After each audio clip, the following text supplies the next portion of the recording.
Биз азыр Бишкек шаарындагы ботаникалык бакчада гүлдүү жана декоративдүү өсүмдүктөр лабораториясынын базасында Кыргызстандагы жапайы жок азындын 5 фестивалынын ачылышына келдик. Кыргызстан боюнча жапайы жок азындын 33 түрү бар. Алардын ичинен сакталып калган 22 көз жоосун алган түрүн дал ушул фестивалдын алкагында көрүп атабыз. Кыргызстанда жапайы жок азындын абалы кандай? Алар канчалык деңгээлде корголууда? Дал ушул сурообузга жок азын таануучу адисибиз Султангазиев Ормон мырза менен кенен маек куралы. Саламатсызбы? Саламатсыздарбы? Ооба, сиз туура айттыңыздар. Кыргызстанда жапайы жок азындын 30тан ашык түрү өсөт. Бул жерде коллекцияда 22 түрү сакталып калган. Кыргызстандын кызыл китебине 10 кирген. Мисалы бул жерге карап кетсек, тюльпан анандрома деп коет. Өйдө жогору умтулган жок азын. Бул болсо Кыргызстандын аймагында эле кездешет. Башка жерде өспөйт. Ошо Сарычелек мамлекеттик коргондо эле өсөт.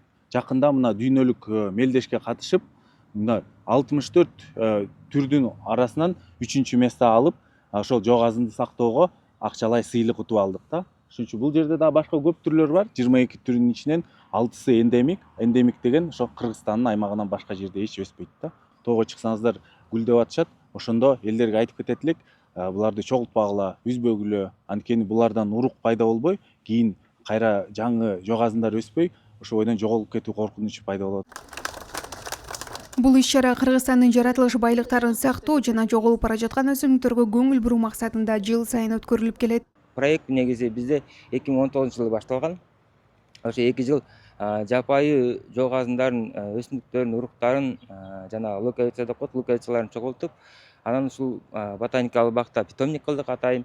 Анан ошону баягы элге жайылтыш үчүн анан фестивалды баштадык. Фестивалды бул Flora Fauna International менен анан эң негиздөөчү идеянын башчысы бул Кайыркул Тукатаевич Шалпыков агайыбыз болчу, раматтылык. Ушул Садыр Нуркожоевич ушул ботсатты дагы оңдоп түзөп жардам берип, анан ошонун негизинде да бул Кыргызстандын символу катары тюльпан жок азынды ушул фестиваль өтүп атат. Кыргызстан жок азындарынын генетикалык борборлорунун бири. Мисалы Токтогул районунун тол аймактарынан табылган түрүн алсак, бийиктиги 10-19 сантиметр келген жок азындын жаңы түрү. Бул өсүмдүк Илемей чөйрөдө 2022-жылы аныкталып, Британ жана кыргыз окумуштуулары тарабынан Токтогулдун урматына аталган. Учурда жок болуп кетүү коркунучунда турат. Фестивалга чет өлкөлүк окумуштуулар, жок азын сүйүүчүлөр катышууда. Иш-чаранын алкагында экскурсиялар жана илимий талкуулар уюштурулуп, конуктор сейрек кездешкен жок азын түрлөрү менен жакындан таанышууга мүмкүнчүлүк алышууда.